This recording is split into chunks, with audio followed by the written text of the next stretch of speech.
नमस्कार, स्वागत है आप सभी का आपके अपने YouTube चैनल मैथ सामग्री में। दोस्तों, इस वीडियो में आप सभी को क्लास 10th के मैथ का विषय सूची बताने वाला हूं, जो आपके लिए बहुत ही इम्पोर्टेंट है। देख लीजिए कि आखिर क्लास 10th के मैथ में कौन कौन सा पार्ट है और कौन कौन सा पार्ट आपके लिए इम्पोर्टेंट है। तो देखिए, पहला पार्ट जो है वो है वास्तविक संख्याएँ। पहला पार्ट है वास्तविक संख्याएँ और इसमें 1.1 यानी कि भूमिका और 1.2 यूक्लिड विभाजन प्रमेयिका, 1.3 अंकगणित की आधारभूत प्रमेय और 1.4 अपरिमेय संख्याओं का पुनर्भ्रमण और 1.5 परिमेय संख्याओं और उनके दशमलव प्रसारों का पुनर्भ्रमण और 1.6 में सारांश है। क्लियर। आइए अब दूसरे पाठ को देखते हैं और दूसरा पाठ देख लीजिए कि दूसरा पाठ जो है अध्याय 2 वो है बहुपद। अध्याय जो 2 है वो है बहुपद और बहुपद में 2.1 भूमिका और 2.2 बहुपद के शून्यकों के ज्यामितीय अर्थ, 2.3 किसी बहुपद के शून्यकों और गुणांकों में संबंध, 2.4 बहुपदों के लिए विभाजन एल्गोरिथम, 2.5 सारांश। और इसके बाद तीसरा पाठ देखिए और तीसरा पाठ देख सकते हैं कि यहाँ पर है। तीसरा पाठ है कि दो चर वाले रैखिक समीकरण युग्म, दो चर वाले रैखिक समीकरण युग्म। तो 3.1 भूमिका और 3.2 दो चरों में रैखिक समीकरण युग्म, 3.3 रैखिक समीकरण युग्म का ग्राफीय विधि से हल और 3.4 एक रैखिक समीकरण युग्म को हल करने का बीजगणितीय विधि।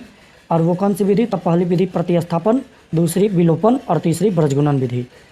3.5 दो चरों के रैखिक समीकरणों के युग्म के बदले जा सकने वाले समीकरण और 3.6 सारांश। आइए अब अगले पाठ को देखते हैं।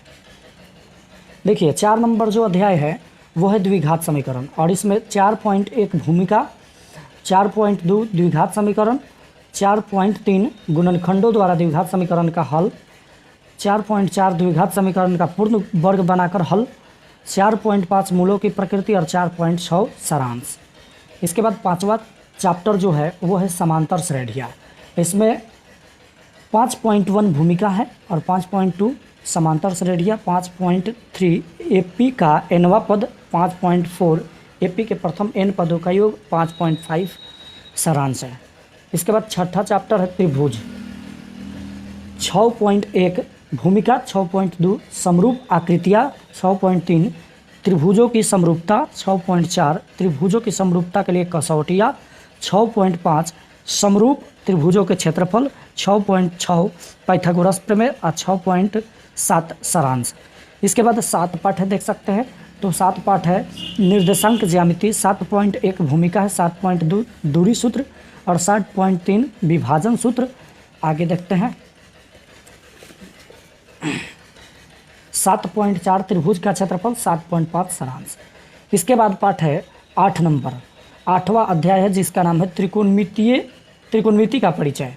इसमें 8.1 भूमिका, 8.2 त्रिकोणमितीय अनुपात, 8.3 कुछ विशिष्ट कोणों के त्रिकोणमितीय अनुपात, 8.4 पूरक कोणों के त्रिकोणमितीय अनुपात, 8.5 त्रिकोणमितीय सर्वसमीकरण, 8.6 सारांश। 9 पाठ है, 9 अध्याय है जिसका नाम है त्रिकोणमिति के अनुप्रयोग। त्रिकोणमिति के कुछ अनुप्रयोग। तो 9.1 भूमिका है, 9.2 ऊंचाइयाँ और दूरियाँ, 9.3 सारांश है। और फिर इसके बाद देखिएगा 10 अध्याय जो है वो है वृत्त। तो 10 अध्याय जो है वो वृत्त है और 10.1 भूमिका, 10.2 वृत्त की स्पर्श रेखा, 10.3 एक बिंदु से एक वृत्त पर स्पर्श रेखाओं की संख्या, 10.4 सारांश है। इसके बाद 11 चैप्टर जो है वो है रचनाएं। तो 11.1 भूमिका, 11.2 रेखाखंड का विभाजन, 11.3 किसी वृत्त पर स्पर्श रेखाओं की संरचना, 11.4 सारांश। और इसके बाद देख सकते हैं कि अध्याय 12 है और अध्याय 12 वृत्तों से संबंधित क्षेत्रफल, एरिया रिलेटेड टू सर्किल, वृत्तों से संबंधित क्षेत्रफल।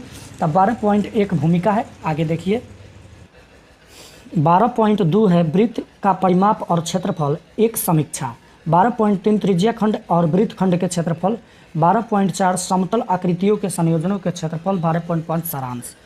13 चैप्टर है वो है पृष्ठीय क्षेत्रफल और आयतन।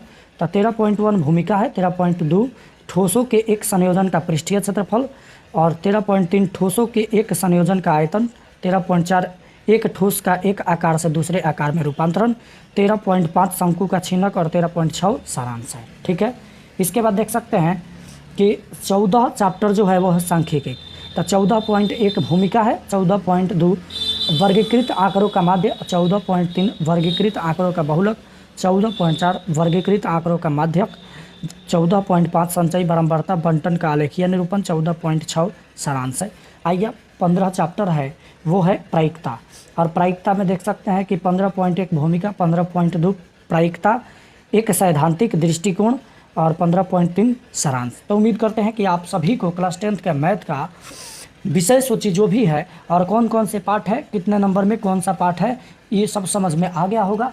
तो आप लोगों को वीडियो अच्छा लगा है तो वीडियो को लाइक कीजिए, अपने दोस्तों में शेयर कीजिए, और चैनल पर नए हैं तो चैनल को सब्सक्राइब करना बिल्कुल मत भूलिएगा।